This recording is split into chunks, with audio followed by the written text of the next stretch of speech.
So stage one of seasoning it is to first of all clean off all of the oil that's on it from the manufacturers, so it's down to straight steel before you put your own oil on. Then you completely dry it before applying the oil. The next stage is you adding the oil. Some people use various different types of oil. I tend to just use a basic rapeseed oil that you can get in UK shops. Put a tiny little bit in there and rub it all the way around the cooking surface. And also for the first time, I tend to just do it underneath as well, so it seasons the undersides of the pan. But once you put the oil on, the most important thing to do then is you almost want to get to the point where you've rubbed the oil off. You don't want any kind of residue of oil in there, like very, very thin layer of oil, almost imperceptible. Any kind of amounts of oil in there, what happens is it basically globules up as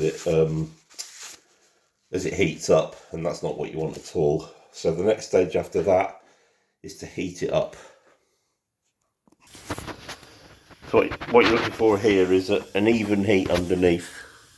Try to get the pan central on it, and you're looking for what they call the smoking point. The oil on it, when it starts smoking, you carry on heating it until the smoking stops. The idea being that you'll start to see a discoloration of the steel going to a darker colour, and once you've done one coat of that, you let it cool completely and then you reapply. Some people do these about 5 different layers on it, cooling in between each one. I tend to do about 3 and then just use the pan, because basically it'll get its own coating from being used. So as you can see now, it's starting to smoke and also getting that discoloration coming in all the way around it. What you're perfectly looking for is that to go right across the pan as the smoking stops. So I've put it on a slightly smaller burner now to try to get that coloration in the centre.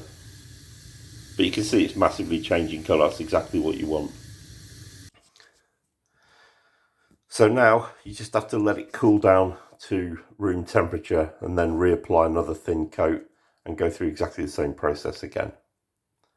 Hope that's been of help to anybody looking to season a pan.